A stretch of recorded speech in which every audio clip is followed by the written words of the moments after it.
Hello, aviation enthusiasts. It's Natalie, flyGIRL Kelly. Thank you for watching. So one of the things I want to talk about today was I went to the Women in Aviation conference in Reno this past March and heard a lot of speakers, but this one really spoke to me specifically because her title was, "You're not just a private pilot," or "I'm just a private pilot." And I am just a private pilot, but I think her point was being just a private pilot is pretty special. And I do feel like, everybody around me is training to be a commercial pilot and fly for the airlines and have, a plan and these big grandiose dreams, and I'm just one step at a time. I don't know what I'm gonna do. I'm just enjoying flying. I'm enjoying training. I don't know if this will turn into a career. That's exciting to me just to see kind of how it unfolds. But I do feel sometimes like when I meet other pilots, "Oh, well, what airline do you fly for?" "Well, I'm just a private pilot." That's kind of what I feel like. And her point was being just a private pilot has a lot of advantages, and it's a very few amount of people that are private pilots. And just a reminder of how special and unique that is, even if you're not flying for a big airline or a carrier of some sort. Being a private pilot is pretty cool, pretty special.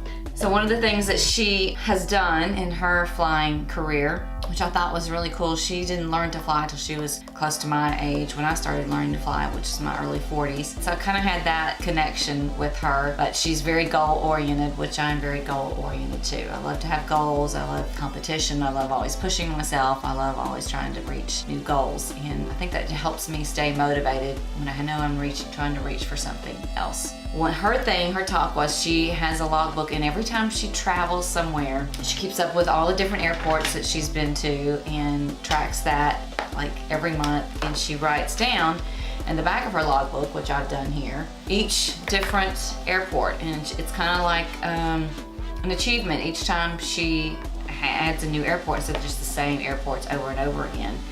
Then that is something she writes down and has a brief description of maybe who she flew with or where she was and any kind of unique experience with that.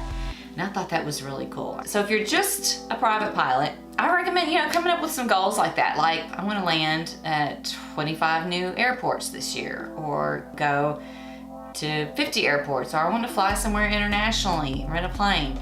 Have these little goals and don't limit yourself, even if you're just a private pilot. It's still an awesome thing that you can do a lot of cool stuff with that a lot of people don't get to do. And hopefully that will inspire you to come up with some new goals while you're trying to become a commercial pilot or an airline pilot. Even as you're just a commercial pilot, you can do some really cool things. So that was just my little thing that I wanted to pass along that I learned at the Women in Aviation conference that really stuck with me. And I encourage you to come up with your own goals as well, and just enjoy having that private pilot's license while you can. Thanks for watching, and make sure you subscribe to my YouTube channel or check out my website, flyGIRLllc.com. I have some products there for sale. 100% of the proceeds from the sales go to, and this cute little shirt is one of my shirts. 100% goes to funding scholarships for women pursuing aviation. 100%. And also I have some clothing that sporties.com is selling, and 100% of those proceeds go to the scholarships as well. So please check it out. Thanks for watching.